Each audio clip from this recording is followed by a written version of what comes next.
Dear Ellen is being brought to us by Dementia Up Close and Personal, American Geriatric Care Management Incorporated, AG Global Senior Care Management, and also being brought to us by My Own Eva.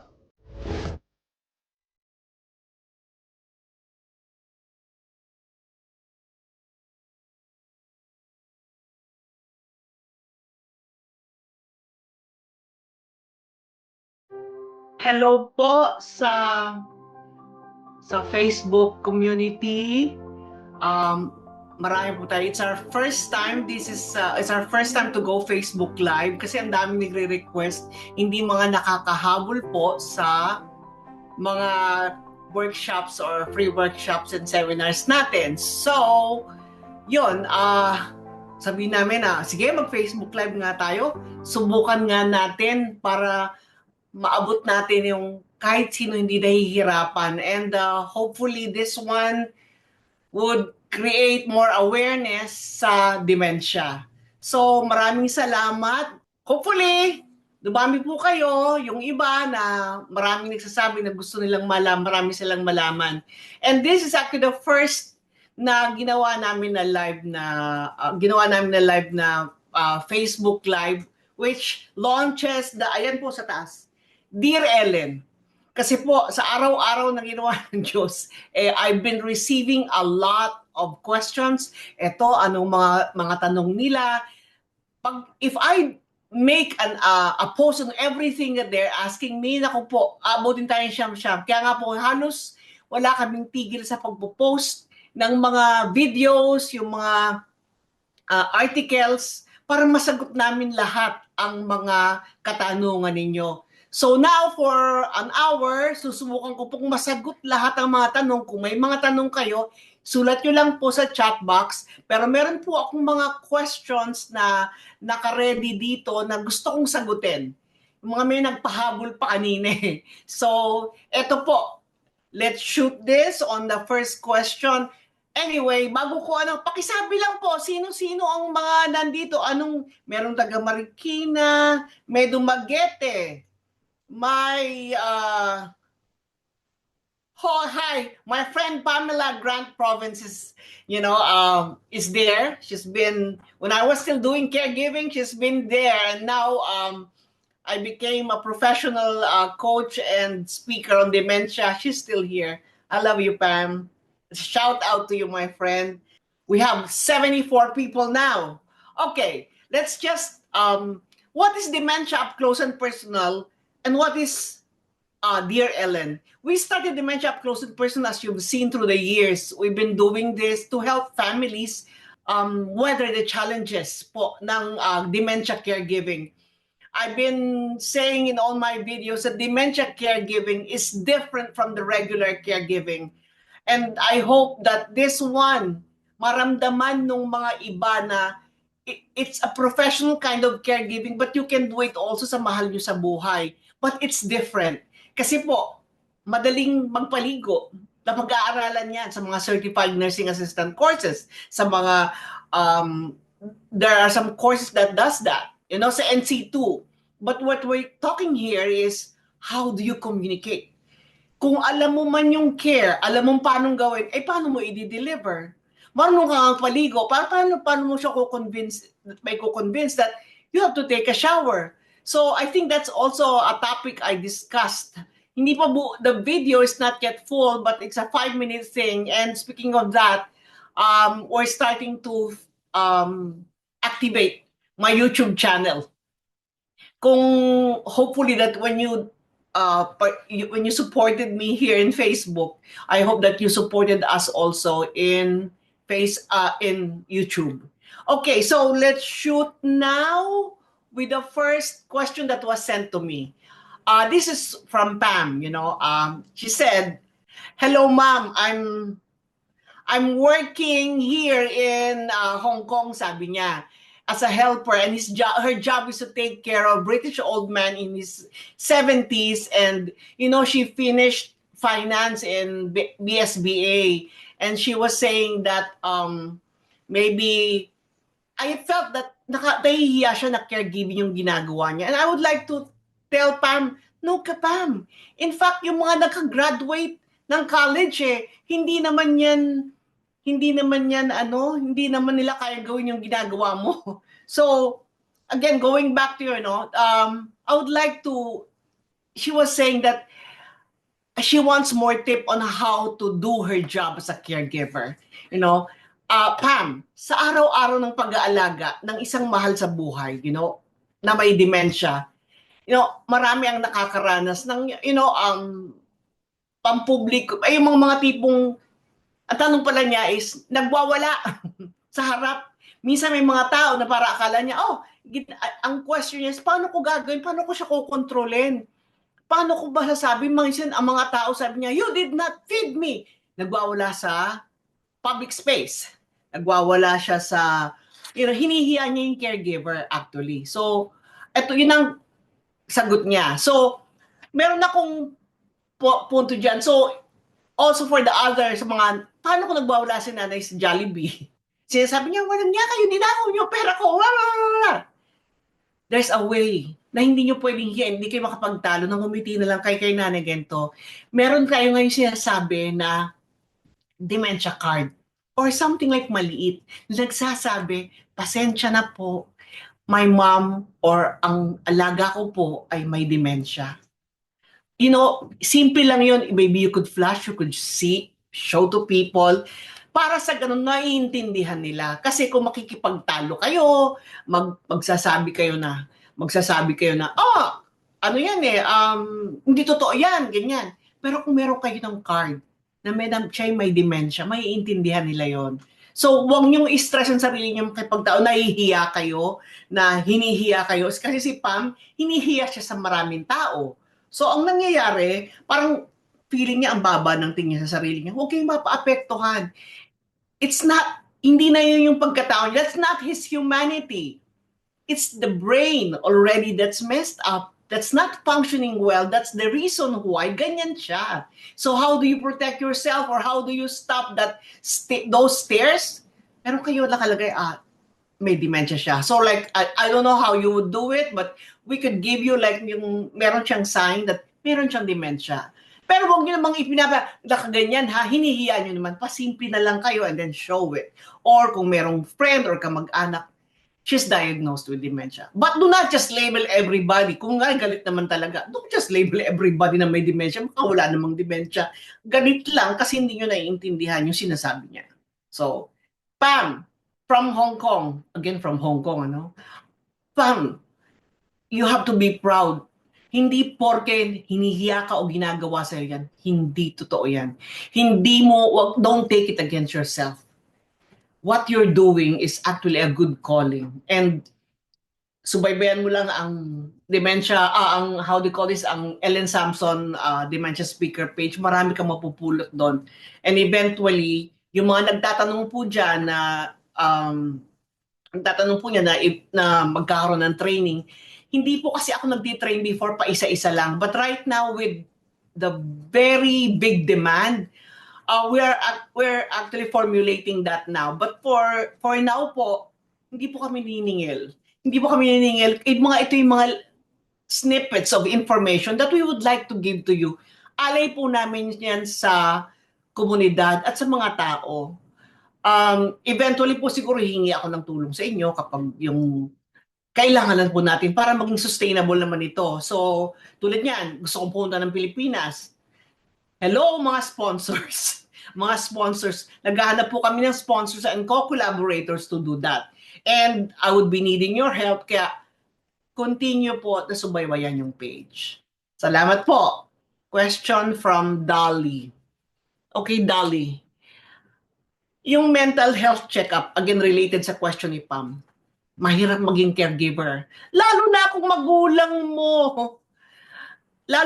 magulang mo ang inaalagaan mo, hindi madali. Minsan kasi kapag, kunwari, alaga mo lang yung mga domestic helpers natin and mga OFW natin doing caregiving, pwede mo, at the back of your mind, mahal mo yung inaalagaan mo. It comes with our DNA na tayong mga Pilipino, nag-aalaga. Pero sometimes, alam mo na, trabaho ito.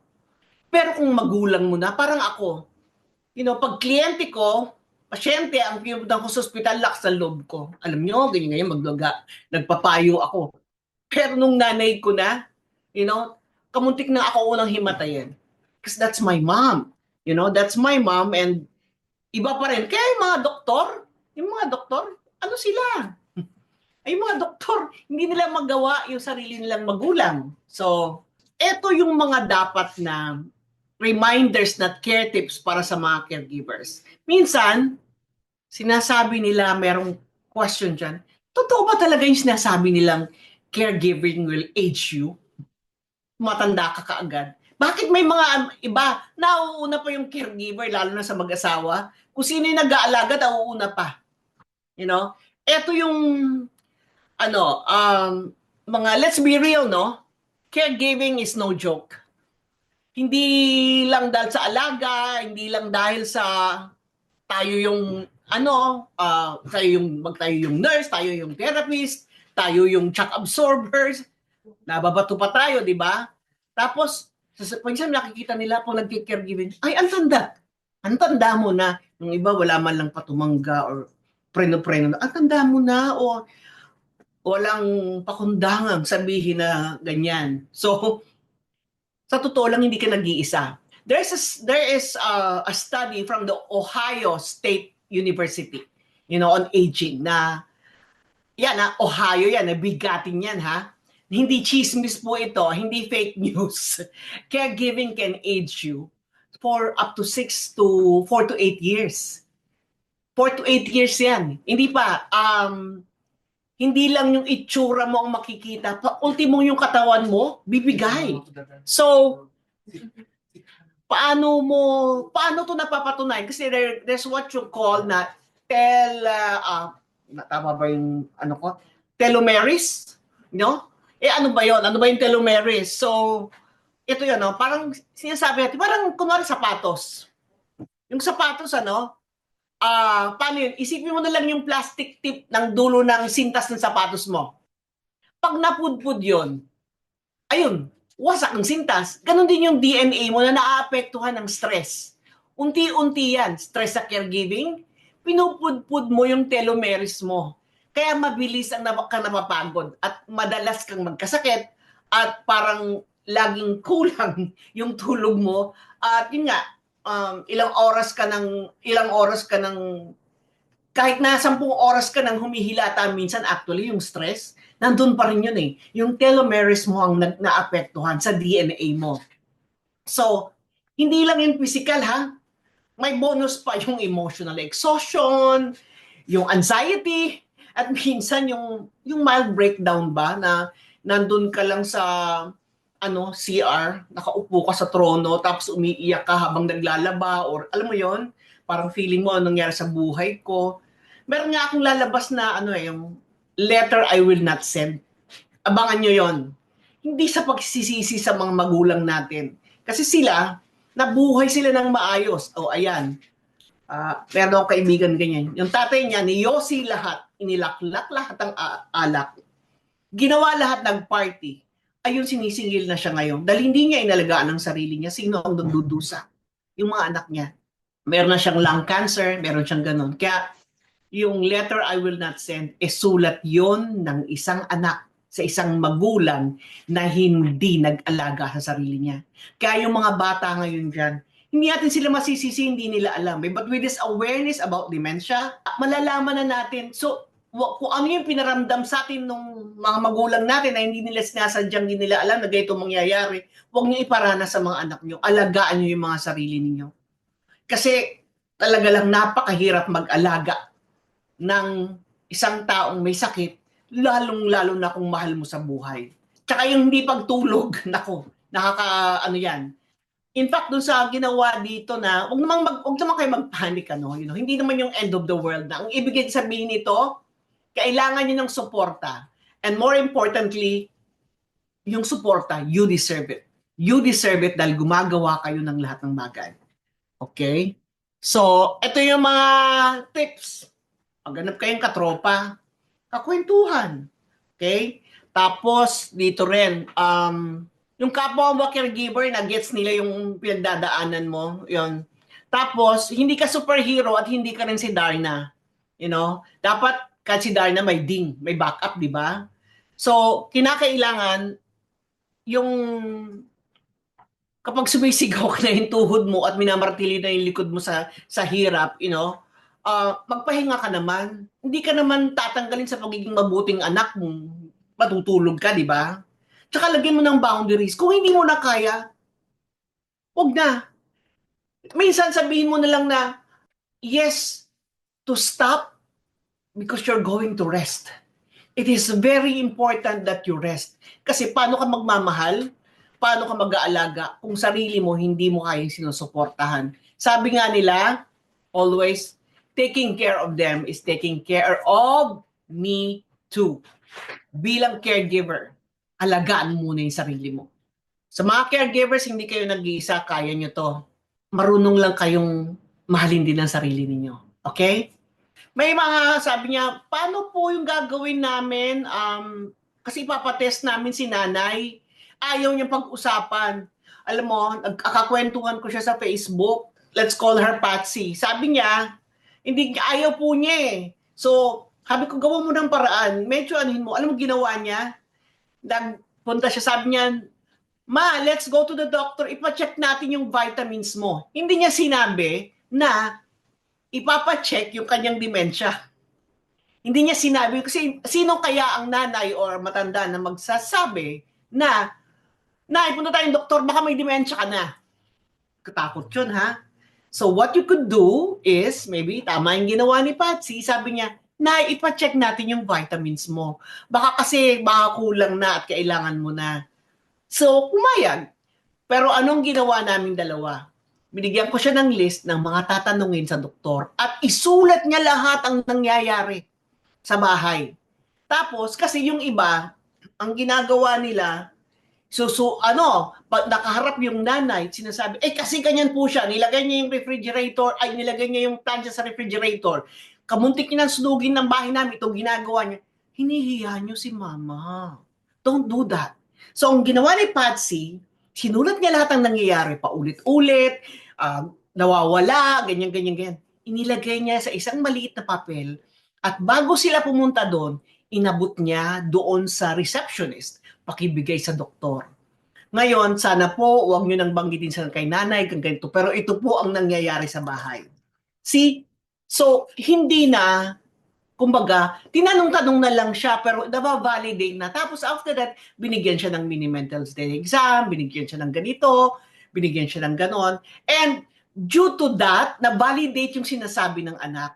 Meron na silang duda na may dementia, but you just don't diagnose dementia in just one sitting. Kinakailangan, meron tayong mga sinasabing lab test, MRI, CT scan na tinitignan nila. Pero at least may idea na siya ay may dementia. Pero at least hindi sumama loob niya. Hindi sumama loob niya na hinihiya mo siya doon. So yun ang mga tips ko doon sa mga pagpupunta kayo. Ngayon, meron tayong mga ibang test na pwede, kung gusto niyo ito, mag-PM lang kayo. Ito yung mga mini mental state exams. Meron tayo yung sinasabing may sinasabing yung SAGE test. Self-administered gyrocognitive, very popular po yan sa US hospitals and clinics. Tapos meron pang isa, pwede mo i-download yan. Ang covers niyan, i-cover yung memory, thinking, and problem solving yan. Tapos mini cognitive test, yung super simple lang yan. Parang drawing ng orasan, 3 words na dapat maalala after a few minutes, Padala siyang ginagamit sa mga clinics, kaya mabilis lang siya. Sa mga ibang workshops ko, babanggitin ko yan. And then we have also the AD8 dementia screening interview. Ito checklist style naman ito, no? Checklist style, sasagutin niya yung mga caregivers based doon sa na-observe mo kay mama. That's actually what Patsy did. Yung AD8. Tapos, merong mga links na pwede mong puntahan at kung gusto ninyo, kasi ito pwedeng kayo ang mag-administer. Kahit anong mangyari, kahit anong resulta, dadalhin nyo pa rin sa doktor. Kasi nobody can actually declare a person with dementia na may dementia. Or as alam lang natin, it's still the doctor who will decide or who can diagnose a person. Hindi po tayo yon. Pero at least may mga idea na tayo. Alam ko dyan sa Pilipinas, napakahirap, napakamahal ng lahat ng bagay. Kaya sana nga po, itong kilusan natin to, what we're doing, could raise awareness sa mga tao dyan sa Pinas na ito ang nangyayari. Ito, kanina sabi natin, nakakatanda yung pagki-caregiving. Ito nakita ko kanina, it says here, can caregiving really shorten your life? Nakalagay dito, ito galing to sa Ohio State University and the National Institute of Aging. Sabi nila, being a caregiver is a labor of love. But let's be honest, no? It is incredibly hard. Really, really hard. Especially if it's a loved one.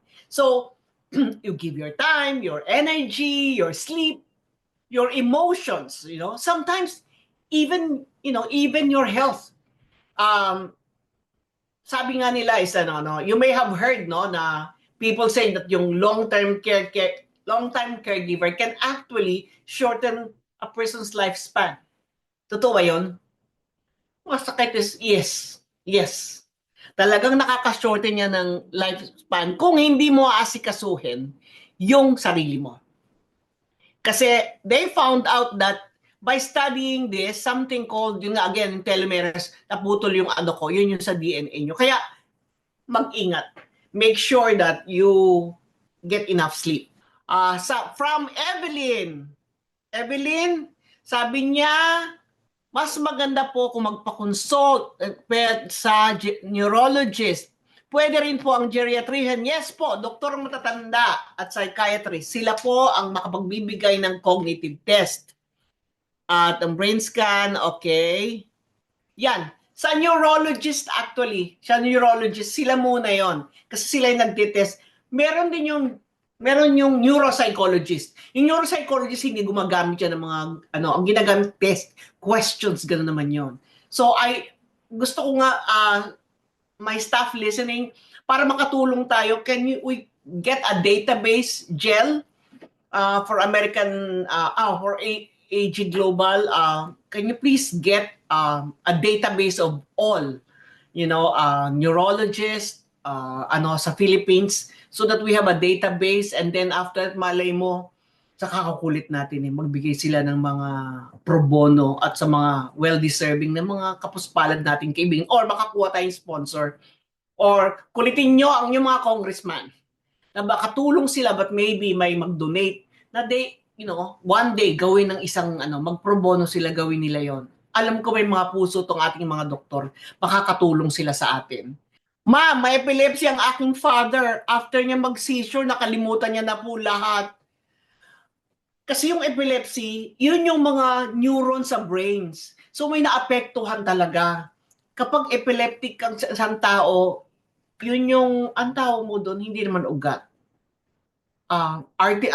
It's the neurons. Ito yung, kasi yung katawan natin, meron parang electric impulses sa katawan natin. Ang epilepsy, parang alam mo lumalabas, nagkakaroon ng short circuit sa utak. Talagang apektuhan talaga ang memories. Lagi ko sinasabi before, kapag ang brain natin na naapektuhan, apektado rin yung baba. Pero itong pagkakaiba, whatever is good for your heart is good for your brain. Alam niyo kung bakit? Yung puso nyo dapat maayos. Actually, ako nga kabado kasi, meron na akong stent. At my age, I'm a stent. Kasi nga, I was just so afraid na pag kulang ang ipinapump na dugo sa utak natin, hindi makakakuha ng dugo at oxygen. The oxygen is the one keeping it alive, and the fluid. Kapag walang pump ng dugo sa utak natin, namamatay. So kapag kunwari barado na yung puso mo at it's not working well, it's going to affect your brain. And what affects the brain, dadamayin niya na lahat. So, what is good for the heart is good for the brain. Alagaan natin ang sarili natin. Normal yung sabi nga nila dito pala, normal kasi yung yung pagkalimot after the seizure, no?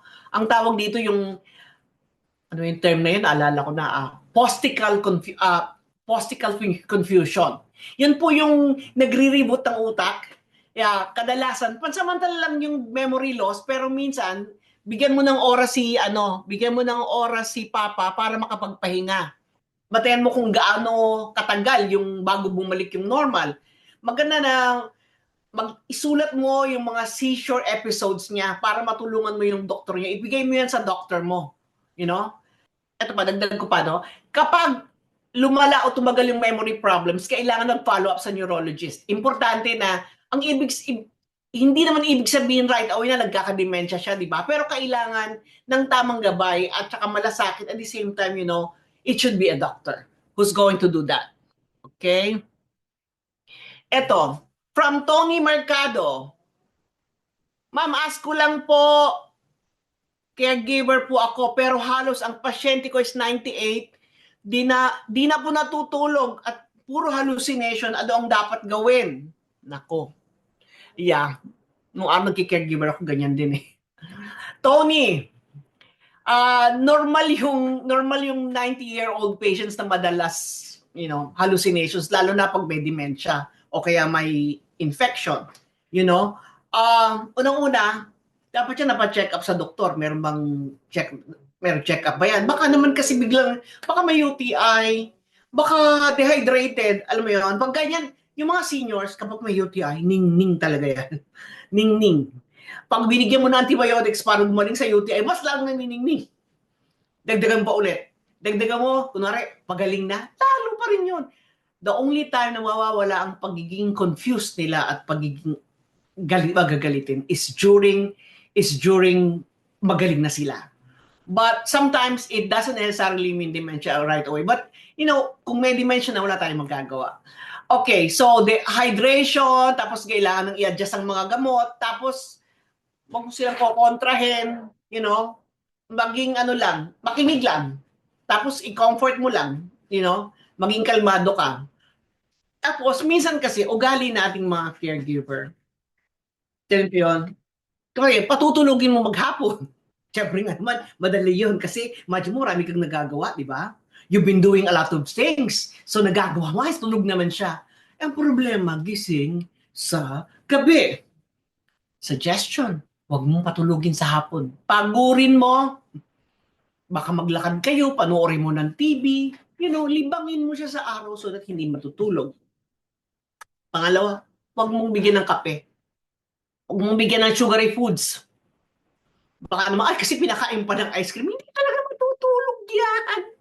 Hindi talaga matutulog yan. So, as much as possible, pagurin mo. At the same time, minsan side effect din yan. Yung Aricept, Donepezil, side effect niya yan. Hindi nakakatulog yung matanda. So, subukan mo muna yan. Gawin mo, at the same time, pag wala pa rin, sabihin mo sa pamilya. Sabihin mo sa kanila that hindi siya nagpapatulog, hindi siya ganito. So, kasakasakali, nabigyan siya ng pampatulog or makakatulong sa You just have to. But subukan mo muna yung mga tips na yun. Baka makatulong. Question from Eileen Rosell. Ma'am, inaalagaan ko po partner ko. 5 times nang na-stroke, bulol na siya at naging isip bata na siya. Usually nagtatantrum siya. Naaalala niya yung past experience niya pero yung present, hindi niya alam. Ito po ba ay sign of dementia? Hindi po ako doktor, hindi ko alam ang medical history niya. Pero, posible, no? Posibleng may vascular dementia and stroke kasi, isang lugar. Kunwari, hindi siya nagkaroon ng bara, so hindi na, namatay yung part ng brain niya na nagre-regulate ng movement niya, basta nagka-stroke siya. Dementia caused by stroke is vascular dementia. So, yung posibleng vascular dementia yan. And yan ang uri ng dementia na madalas nangyayari pagkatapos nga ng stroke. So, yung pagkabulol, yung tantrums, may kilala akong ganyan. Naalala yung past sa present, yan ang mga sintomas ng damage dahil sa stroke. Importante, pa-check up mo siya sa doktor lagi, ipa-assess. And hindi mo naman kasalanan ng Eileen. Sa bawat araw na inaalagaan mo siya, nagbibigay ka naman ng pagmamahal na hindi kayang sukatin. Kaya kinakailangan na, pero alagaan mo yung sarili mo rin, ha? make sure inaalagaan mo yung sarili mo. Kasi kung hindi mo aalagaan, paano mo siya aalagaan? And I salute you for still being there despite na 5 times na siya na-stroke. And questions from Evelyn Aquino Kata. Lagay nyo naman kung taga saan kayo. Ilan na ba nanonood sa atin ngayon? 81. Okay. 81. Questions. Do you need a do we need a neuro consult to diagnose dementia? Yes. Maganda pong magpa-consult sa tamang diagnosis ng dementia. Meron kasi may mga geriatrician at the same time, and pwede ring psychiatrist. Pero pinaka-ano is actually a neurologist sa umpisa. Neurologist or yung primary physician kasi bibigyan niya ng ano. Pero hindi yan nadadiagnose, nakita lang. Tapos dementia na. Importante pag pumunta kayo doon, meron na kayong symptoms. Ano yung na-obserbahan ninyo? Parang kinuwento ko kanina, may listahan na kayo. Alam nyo na, sasabihin nyo na lang, ibibigay nyo na lang para sa ganun, hindi nyo naman hinihiya si nanay sa harap ng doktor. From Rose Stephen S. Call, Miss Ellen, hello po, nahihirapan po kami na pakainin ng nanay ko ngayon ng pagkain kahit i-blender aside sa fruits, parang nakalimutan na niya, kailangan niya po yun kasi cancer patient siya, 74 years old, sa umaga. Okay po siya kausap pagdating ng lunch onwards, nagbabago na yung mood niya. Okay. I don't know how to pronounce your name, pero ang ganda. Rose? Normal, anyan. Normal sa mga cancer patients and elderly ang mawala ng gana sa pagkain. Lalo na yung may mga dementia na. Kasi wala na baka yung brain function na nagsasabing gutom ka na, hindi na gumagana. So hindi niya nararamdaman gutom. Remember, as I've always been saying, this is the central processing unit of our body. Kapag ito hindi niya na maalala, sino mag-uutos sa katawan mo? Wala na. Sa akin lang yun, baka naapektuhan na yon. At the same time, sa umaga, okay siya kasi fresh yung utak niya. Pagdating ng tanghali, maingay na, may TV na, nauubos na yung energy niya. Akala nyo siguro kapag kayo nagkukwentuhan dyan, maingay kayo dyan, nagtatakbuhan dyan, akala nyo hindi naapektuhan yon. Hirap na rin sila. So minsan, hanggat maaari, tignan mo kung what is affecting her mood. Kasi minsan pa ang mood niya masama na, hindi nga kakain. Ikaw kaya ang wala sa mood. Okay, may nararamdaman ka. I-check mo yan. Pero at the same time, maganda magpakonsulta po kayo sa doktor. Kasi malalaman doon yung mga pwedeng may appetite booster, Mami ko, ang ginagamit niya ngayon is, ano nga ba yun? Sabi ko sa mami ko, ano yan? Para ganahan akong kumain. Para ganahan akong kumain. So sabi ko, okay. I forgot the term. Nagde-dementia na rin ako. Sa dami. Gamot. Okay. Meron yan. Magpakonsulta kayo, no? Rose, hindi ka nag-iisa, no? Maliit man ang kain ng nanay mo, it's not really dahil yung malaki naman yung pagmamahal mo. Hindi doon nasusukat yung iyong make sure lang na pag kakain siya, tama yung i-blender or make it alisin ang distraction para pagkain lang ang ginagawa niya. Kasi baka mamaya there's too much going on, and check, baka may pain naman siya. Baka may masakit, o baka hindi niya nasasabi. So, sometimes, yung music, I don't know if your mom likes music, imalagay mo siya sa mood, and make sure that it is in a routine. Kasi minsan, sa umaga, sa hapon, pero kailangan talagang kumain, and yun nga, baka hindi na rin makanguya, baka masakit ang ipin. There are other things why she's not. On your end, check it first. But kung hindi mo na makita, maybe you need to go to the doctor and have it assessed or, checked. Okay? Mabuhay ka, Rosh. Okay. Miriam! Oh, Miriam! Miriam is my classmate in high school. Hi, Miriam. I see your post with your mom. Bless your heart. Pag gano'n nakikita ko talagang my heart goes to these people and talagang alam kong mahal na mahal mo, mami mo. Okay. Miriam, nung kinuha ko si Mother in 2022 sa Pampanga, medyo nagsasalita siya kahit konti. Pero now, tuluyan nakalimutan magsalita. Mistulang pipi na siya. Bakit po kaya?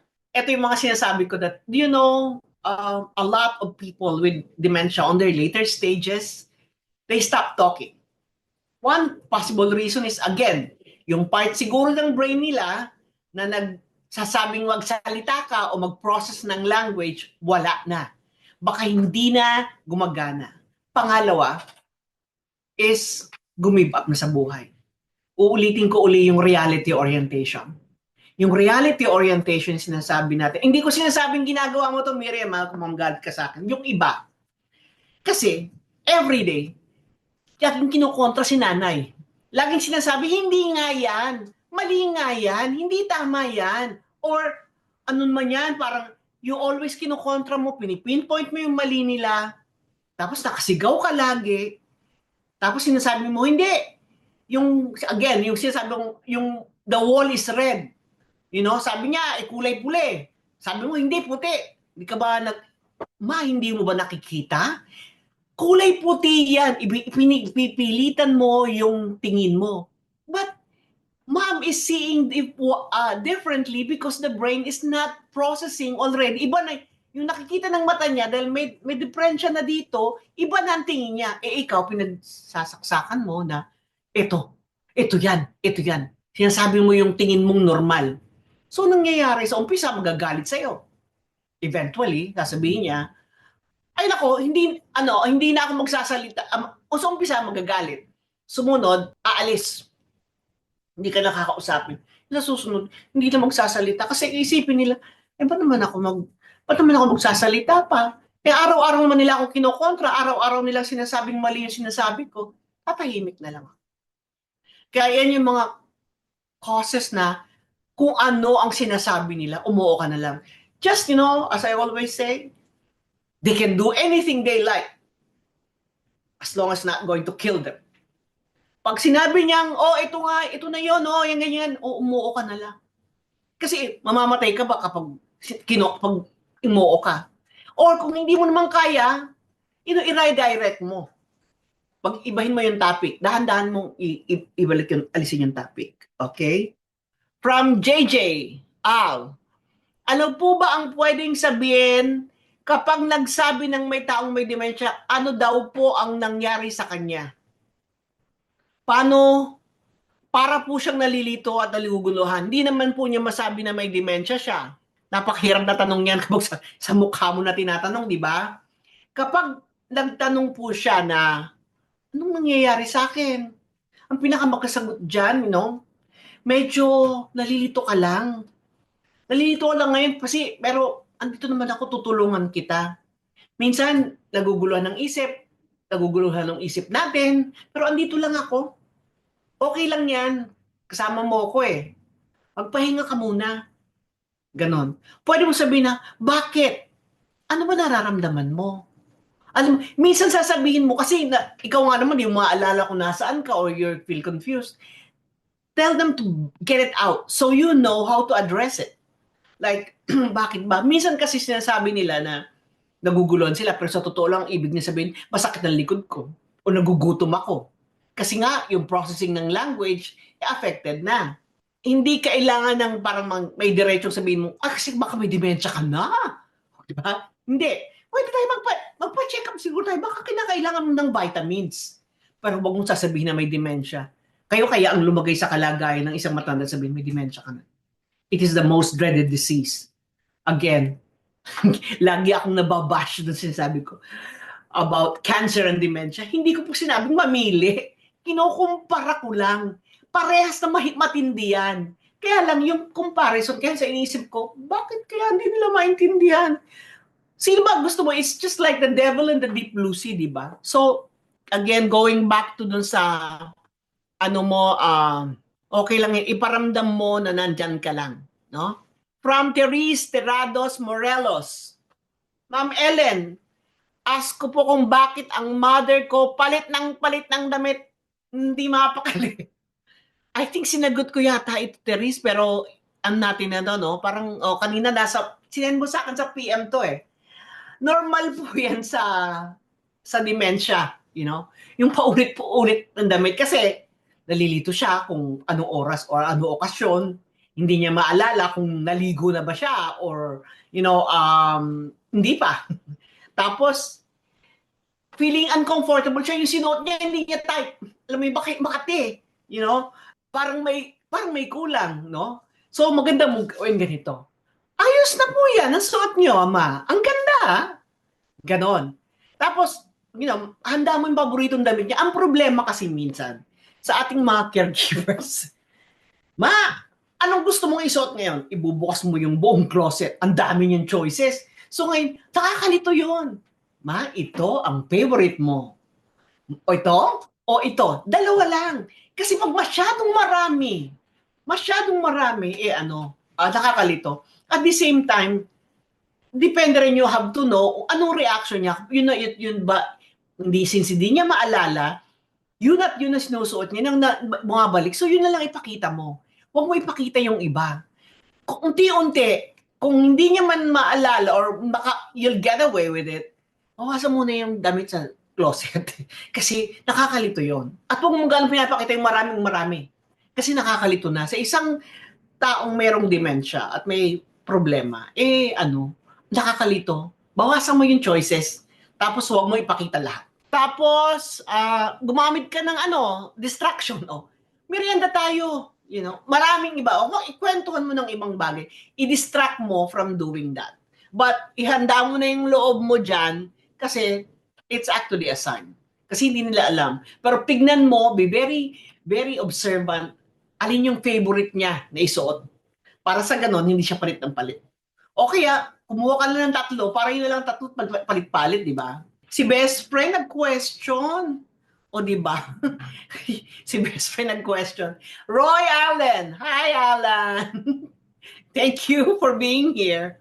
Best friend ko po yan, 20 years na. Okay, Alan. If a dialysis, ang question niya ganito, how does a person who's undergoing dialysis will be treated properly if that person, forgetfulness becomes dementia? Paano kung nagka-dementia na si nanay? Paano na yung kanyang dialysis, Okay.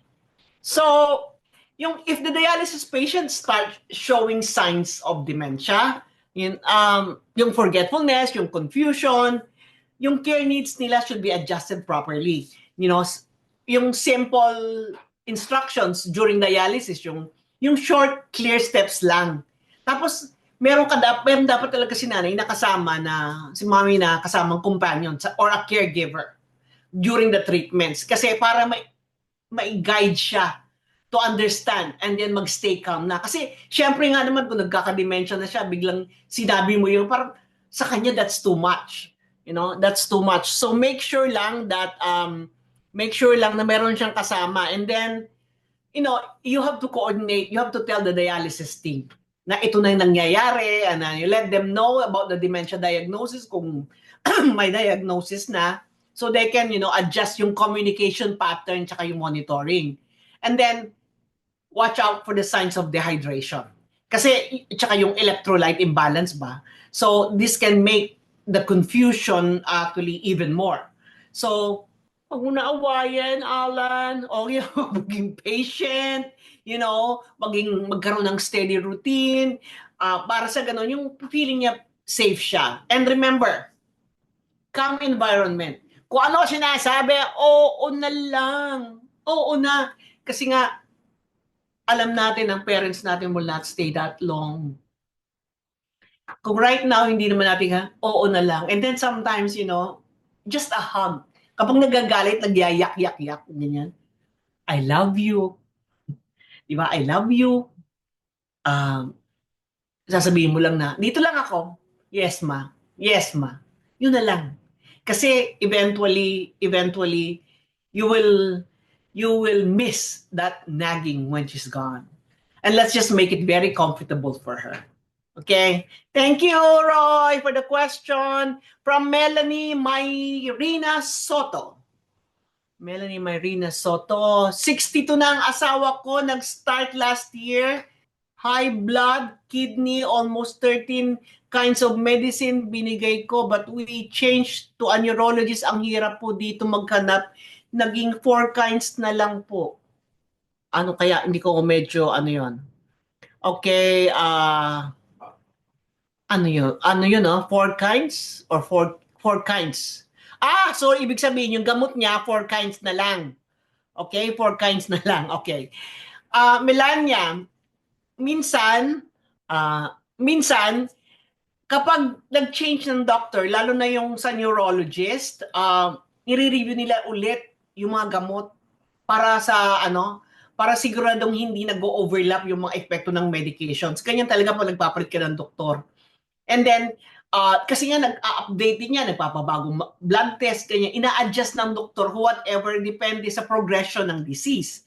Ngayon, minsan, mas safe yung konti. Ibig sabihin, at yung risk ng side effects, lalo na kung may kidney issues, um, mas simple yung regimen para mas madali sa pasyente. So, kaya siguro binawasan from 13 to 4 kasi para lang ibigay na lang yung kailangan na pinaka-effective. Maganda yan para, maganda yan para basta nakabantay lang ng doktor para sa response ng katawan niya. Huwag kang mag-alala agad, ang importante tuloy-tuloy at follow up, sika siguradong stable yung ligtas po yung asawa ninyo. Rachel Ga. Rachel. Sandali Hi po ma'am. My father passed away last month. Diagnosed na po siya ng dementia from 2019. Hindi po talaga madali ang ganong case. Halo-halo na emotions talaga. Mas naiintindihan at maraming pasensya mula sa mag-aalaga. Last complaint na siya nung nahihirapang lumunok. Last complaint niya, nahihirapan na siyang lumunok. Kasi nga, ito na yan yung part na sinasabi ko.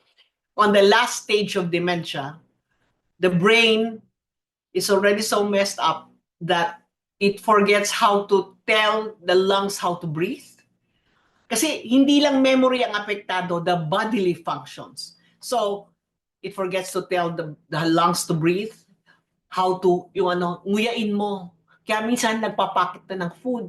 Minsan, hindi na aram lumunok. Talagang yan. Okay, nagko-constrict na. Kasi nga, yung mga nagko-control dito, yung control center dito, apektado na.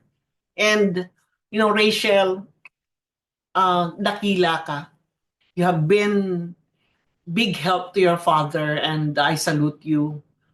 At salamat kahit na wala na ang father mo, andito ka pa. And thank you. I know that you want to help more people reach this information on alam nila na hindi sila nag-iisa. Kasi ang hirap kaya, napakabigat ng caregiving. Napakabigat. At kailangan talaga natin na maging, kailangan natin maging malakas para sa kanila. Okay? Okay, last 2 to 3 questions na lang daw. Okay, one So, sa mga nandito po, ang Dear Ellen po ay gustong makatulong sa mga lahat ng mga we're gonna be doing this. Ang ilusyon po namin ay magawa to every week. So it's every week is 20 minutes na 20 to 30 minutes. So what we can do actually is if you could continue send us messages, continue to send us questions. Tsaka po, may pakisuyo ako sa inyo. Ipagsabi natin ito, kung pwede, sabi ko nga, nag-i-illusion ako, meron akong 1 million followers. Imagine ninyo, sa bawat isang follow, isang buhay, isang matanda, ang ating masisave. Isang caregiver na feeling niya nag-iisa na siya. Feeling niya ang bigat ng trabaho niya, pero malalaman niya na marami siyang kasama. Lalong-lalo na sa mga Pinoy natin, mga kapwa natin Pilipino. Kasi nga, our culture does not espouse, akala nila normal lang yan eh. Could you imagine yung mga comments na ngayon lang po namin narinig yan kasi nga hindi po kinukwento, hindi pa tinuturo yan. Ang gusto kong marating ay mga caregivers, ang ating pong matatanda kawawa po sila kung hindi natin alam paano ang dementia. And sana, hiniling ko lang na mag-follow po kayo. Ipagsabi ninyo, makatulong, and if we could train more. Imagine nyo ilang matanda ilang mahal natin sa buhay ang maaagaw nating mamatay na napakalungkot kasi hindi alam ng pamilya nila na kung paano sila kausapin. Please spread the word on the dementia aware, the right language and approach. Kasi sabi ko nga, kung gusto mo alam sa dementia, di pumunta kang Google. Pero ito iba eh. Paano natin sila kakausapin?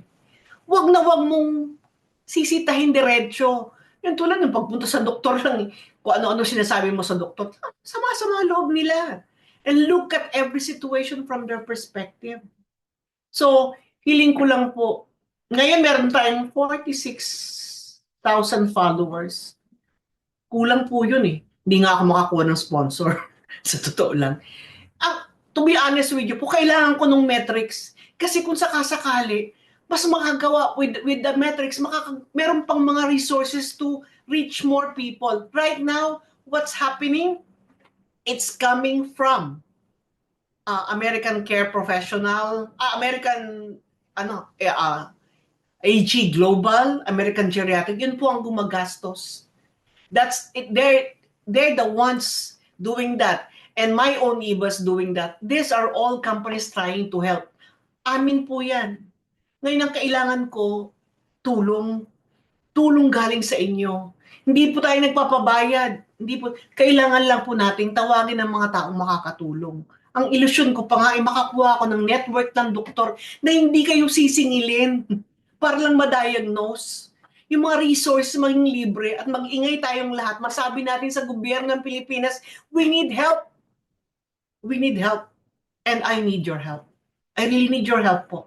So, spread the word, continue following the page, i-share po ninyo, ipagsabi ninyo at sabihin ninyo, it should be a word of mouth and this become a movement. Again, salamat po sa mga nandito. Appreciated ko, and for a first time ay sana